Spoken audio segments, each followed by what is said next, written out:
Commonwealth heads of government, they're set to defy the UK government, demanding slavery reparations at a leaders' summit today. Well, let's cross over to our political editor, Christopher Hope, who is in our Westminster studio for us. And, Christopher, I believe you've got a guest with you. That's right. Yes, hello both, Tom and Emily. Yeah, with me now is Nigel Farage, known to us, of course, as a presenter on GB News, but also, as importantly, maybe more importantly, the leader of Reform UK. Thanks for joining us on GB News. Okay. What does Sir Keir Starmer say to Commonwealth countries wanting reparations for our slavery past? No, never. Now, there is an argument for reparations, obviously. I think the French... during the 100 Years' War, I think the raids into Kent and Sussex, the loss of so much. I mean, where do you stop with this? Where do you stop with this?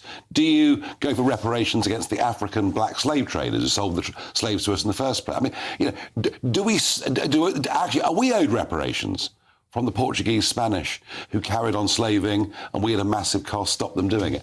Look, if you give an inch on this, if Starmer shows any weakness on this, even though we might consider it, this will never go away. And I think I detect something going on here. The Chinese Communist Party have been doing their very best to chip away at the Commonwealth for quite some time. Barbados, Solomon Islands, etc. And I think some of these excessive demands, I think China's behind it. We must stand firm. The numbers are huge, 200 billion to 17 trillion by some forecasts. I mean, is it worth looking at what is a number? Because these numbers are crazy. Tom Harwood was saying it's, I think, 5 to 6 times the value of the country, 17 trillion. Look, we cannot concede anything. The past is the past is the past. We are not guilty for it. We are not responsible for it. And there are many other countries in the world who've done far worse than we've done in a whole variety of areas. So, no, and my fear, we've seen this weakness from the Archbishop of Canterbury. 100 million they're offering, aren't they, from the church? That'll never be enough. I mean, this is like paying Medangeld. You know, if you pay the invader to go away, he comes back the next year and asks for more. Keir Starmer has said no, not going to talk about it, but he's now looking at a division in the Commonwealth leaders, which is not normal. I haven't seen a division amongst that group since South Africa and apartheid back in the 80s. And that was a big issue, of course, for the monarchy and for the government. Do you blame them for asking for it? Given what David Lammy said in the past, he's talked about we want reparations, not apologies. Keir Starmer's history as a human rights lawyer. Surely these countries, fair enough, they're seeing a change of leadership. Let's ask. Well, if you see weakness, you know, an opportunity for yourself, you go for it. And Lammy, they certainly see as being very weak on this. I mean, you know... But he's a black man too, and his family was taken away at gunpoint in chains, as he told the United Nations, didn't he, in that Security Council meeting? Yeah, and he's called for reparations in the past very publicly for Windrush victims. No. These countries see a financial opportunity. So this is it.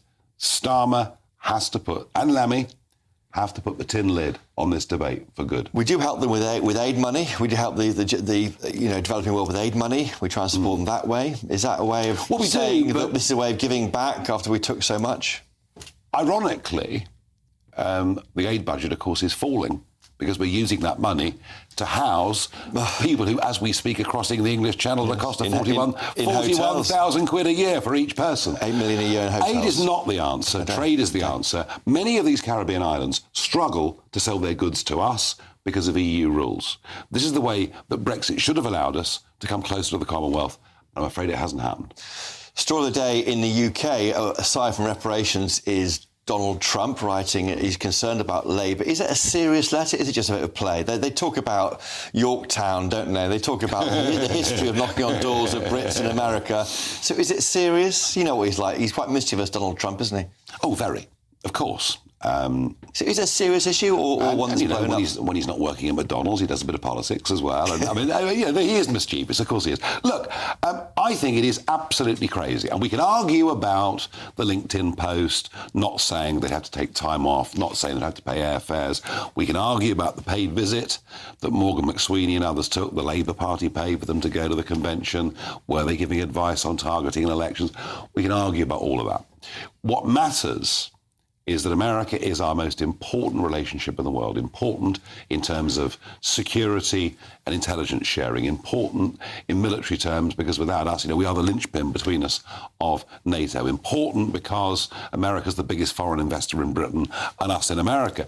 And just on the eve of an election, for a British government to be so openly supporting the opposing candidate, especially... It's not the government, it's party, officials in the governing party. But of, the government isn't supporting anybody, is it? It's the Labour Party, and it's a Labour government. And do you honestly think that American Republicans are going to make that distinction that you've just made there? Diplomatically, it is a stupid thing to do. Have you talked to him recently about this? Is it something he's raised with you when you chat with him? No. Do you know what? The last couple of weeks of campaign, I am not ringing him up for a chat. I mean, he is busy. He knows what he's got to do. He knows that it's the cost of living that really matters, that a dozen eggs now costs pretty much exactly double what it did 4 years ago. He's doing very well. He's going to win. All eyes into Wednesday next week of the budget. What would you do to fill the £22 billion black hole that Labour claim is there? Oh, there's not a £22 billion black hole. That's nonsense. It's 2.7 trillion.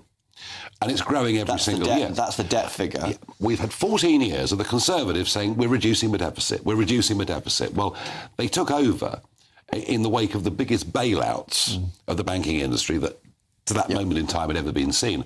So it's not surprising the deficits were reduced. We never got any honesty in 14 years about the size of a national debt. We won't get any next Wednesday. Even our interest repayments are now as much as our defence budget.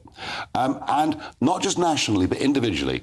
GDP, the measure of wealth per capita, has fallen over the last 2 years in about 6 different quarters. The more the population explodes, the poorer we get. And what I would love to see is a Chancellor saying, if we carry on with this current course, in 10, 20 years' time, you can forget pensions. She's not the Tory party. She's not George Osborne. She won't do that. No, you can forget pensions. You can forget anything. What we need, Chris, is a change of culture. We need to become a country that believes that work is a good thing, a country that says success is a good thing. The only way governments ever get out of economic problems is to grow their way out.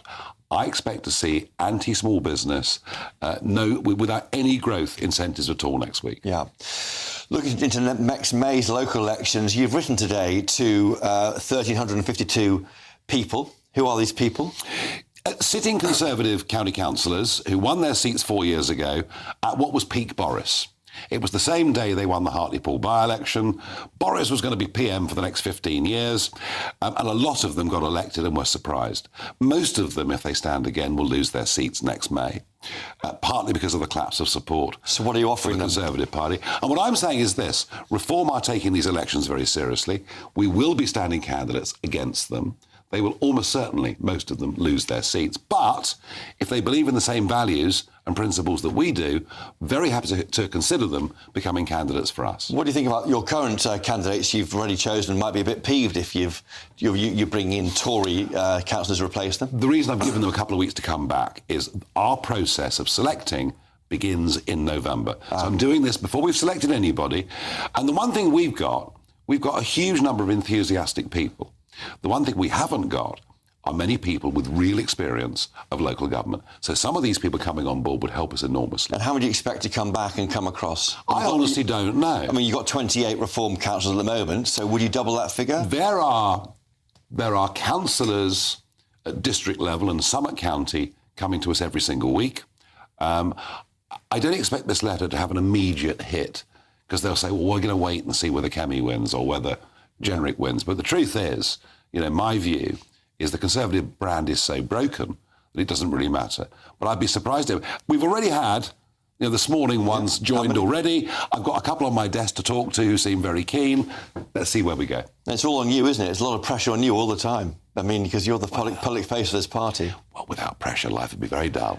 And how are they getting to you? Have you got a Telegram channel set up, a secret squirrel? I've given them a private email address, and we will find secure means of conversation. OK. Well, Nigel Farage, leader of Reform UK, and, of course, the presenter at GB News. Thank you for joining us today.